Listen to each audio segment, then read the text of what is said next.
Hello and welcome to the shop. Today I'm going to be turning a blank that I got from Hardin Penworks. This blank commemorates the USS United States, and it actually has a piece of the ship embedded in the blank. The blank comes with a certificate of authenticity from Hardin, and I'll read you just a little bit about the United States. The USS United States was a wooden-hulled, three-masted heavy frigate of the United States Navy and the first of the 6 original frigates, authorized for construction by the Naval Act of 1794.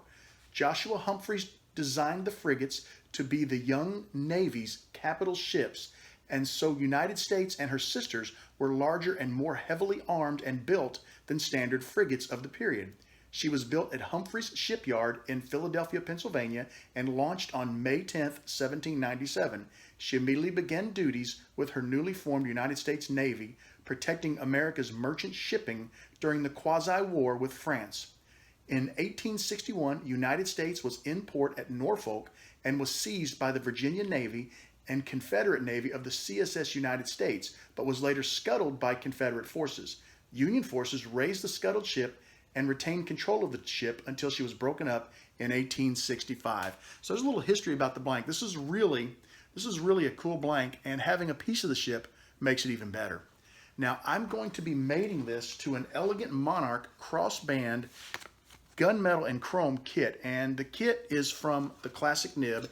You'll be able to see it a little better once I get it out of the packaging, but it's got a beautiful band with little crosses on it. I think it's going to make a really nice kit for this particular blank. I want to go ahead and show you the blank now that I've got it chucked up. It's always a little easier for you to see what it looks like as opposed to me holding it up in front of the camera. I think the lighting is a little better at the lathe. It's a beautiful blank, and you can see the piece of wood right there in the blank. I'll be using turn between center bushings, and this set of bushings I got from Tim Geist. They're nice because they have a really long post that comes to about here and then out to about here, so you get a nice sturdy hold on your blank.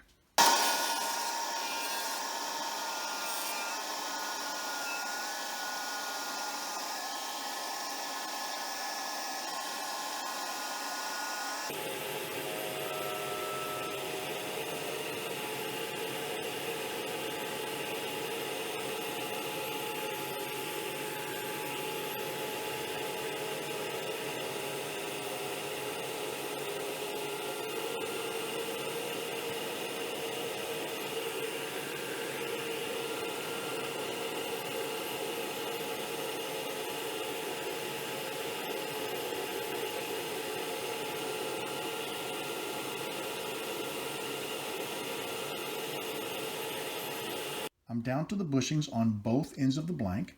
I'm happy with the shape I have in the middle. I've got a nice transition from end to end. What I'm going to do now is, normally I would go straight to the micro mesh and start micro meshing this blank, but the last couple of times I've turned Alumilite blanks, or resin blanks for that matter, I've gone ahead and ran through the sandpaper.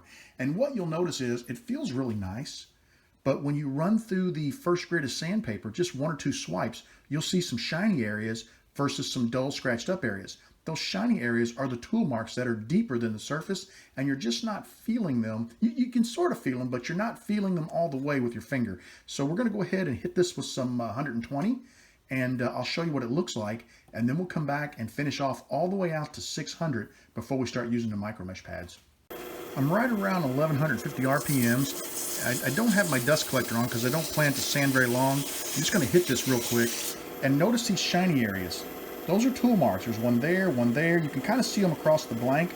This is why I started using just standard sandpaper to sand the blank. Now you can wet this sandpaper if you don't want to deal with the dust. Luckily I have a small dust collector, so I go ahead and turn that on, and I'll use the paper dry, and I'll use the micro mesh pads wet. So I'm going to go ahead and get the dust collector turned on. We'll finish sanding this with the 120, and then we'll move through with the rest of the grids of sandpaper.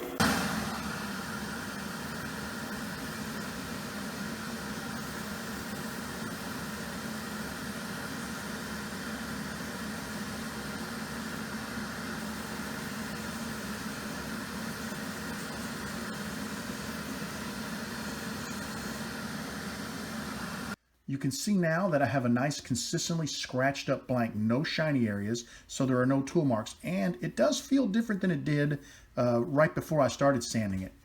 I'm ready now to go ahead and work through the blank with the other grits. There'll be a 220, a 340, a 400, and then a 600 grit, and I'll show you what it looks like when I finish with the paper right before we hit it with the micromesh pads. I just finished up with the 600 grit sandpaper. You can still see scratches in the surface, but we're not going to worry about those. They are fine enough from that 600 grit sandpaper that I'll be able to take them out with my micromesh pads. I'm still running at 1150 RPMs. I've got my first micromesh pad, and I want you to take a look at just what this pad will do, just the first pad. I like to use the pads wet. I've seen people use them dry. I've not had a lot of luck, but you're trying to build a nice slurry. Let me rinse that off, and we'll hit it again. The first pad I'll work a little bit longer than the rest of the pads, and that's just basically to help remove as many of those scratches as possible. One quick wipe with the paper towel. And let's take a look at the blank. Look at it already, the difference that it's made just with the first micromesh pad. There are 8 more pads. I'm going to go ahead and shut the camera off, work through those pads, and I'll come back and show you what this blank looks like when I'm finished micromeshing. All I've done is micromesh, and you can see what a difference that makes to the surface of the blank. It really looks fantastic. We're going to go ahead now and use a little Renaissance wax, put some wax on it, and then we'll get it buffed. And what you'll see after we get it buffed, notice how that line is a little hazy. The surface is still in need of a little help, and that's what the Renaissance does. And I just apply it to my finger, leave the lathe running at about 1100 RPMs, maybe 1150. I'm applying the wax, and now I'm just going to work it in. Now, a lot of people will see me when I sand. I will actually sand right off of the blank onto the bushings, and they'll say, oh man, you know, you're tearing your bushings up. And yes, I am wearing my bushings out way faster than I should, but my feeling is bushings are not that expensive, and I just as soon buy a new set of bushings, because I would rather have a pin that has a super tight fit at the components, and the only way to get that is to work off of the blank onto the bushings. So don't be afraid to do that. Like I said, you're talking just a few dollars for bushings. You know, go ahead, you'll still get 20, 30 pins out of them, maybe more. You know, it takes a while to wear them down, but don't be afraid to sand right off of the blank onto the bushing. Same goes for turning. A lot of times I'll just turn right off onto the bushing. I can feel this blank starting to tug at the skin of my fingers, so I know that the wax is worked in sufficiently. We're going to go ahead now and get a buffing wheel on the lathe, and we'll buff this blank up. Got the buffing wheels on the lathe. We're going to put a little blue rosin on there. Still running at 1150 RPMs. I want you to take a look at the blank. It's hazy from the wax, and it was a tiny bit hazy before we put the wax on it. But now we're just going to put it on the wheel and just slowly rotate it and let the wheels sort of do their job. Let the rosin sort of work. And you're going to start to see this blank polish up and look amazing in a very short amount of time.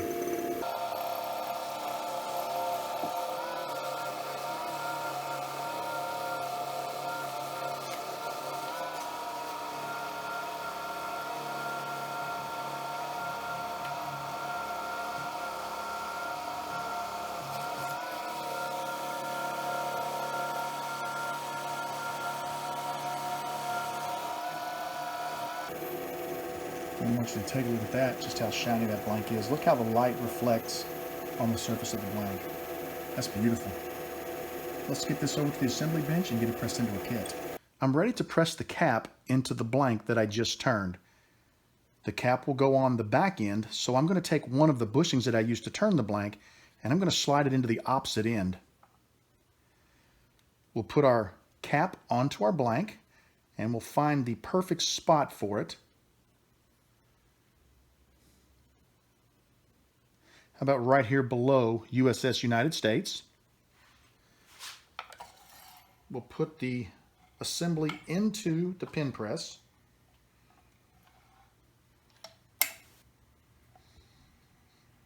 Give it just a little press, back it off, tighten it up, and finish it.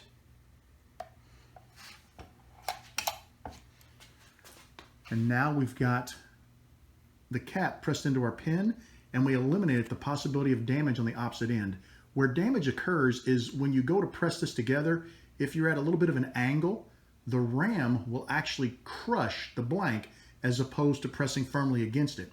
Having the bushing in there totally eliminates that opportunity, because the bushing, even if you press at an angle, you're still going to get the nice shoulder pressing against the blank, and you'll have a good square press on your blank. We'll grab our refill, slide the smaller end of the spring onto the refill, insert that into the nib. We'll get our collar, slide that in, and we'll thread it, and make sure you twist that good and tight. And now we'll take our transmission, attach it, and hold it by the brass, and once again, crank it down good and tight. You want to go ahead and work your pin a couple of times. There's some lubricant in there, and you want to get that spread around to where it's working nice and smooth. There's a little rubber ball on the end of the ink refill, so we'll pull that off. And now we can slide this into our pin, and we have a finished pin. Take a look at that. Isn't it beautiful? There is a picture of the ship, the USS United States. There's the nice little wood fragment. We've got the name of the ship, USS United States, and then back around to the ship. I want to show you this elegant monarch again. Isn't that beautiful? I love the cross blanks. They're just beautiful. They come in cross, and there's another one that has little interlocking circles. It's also really nice. That turned out to be a gorgeous pin. I really hope you enjoyed this video. I had a great time turning my USS United States blank. I love the fact that it's got a little piece of the ship embedded in the blank. I think that really adds to the overall nostalgia of the blank. I haven't decided what I'm going to do with this pin yet, but I'm very pleased with how it turned out. I'd like to thank you for joining me in the shop. I want you to know that you are always welcome in my shop. Come back and see me again real soon, and have a wonderful evening.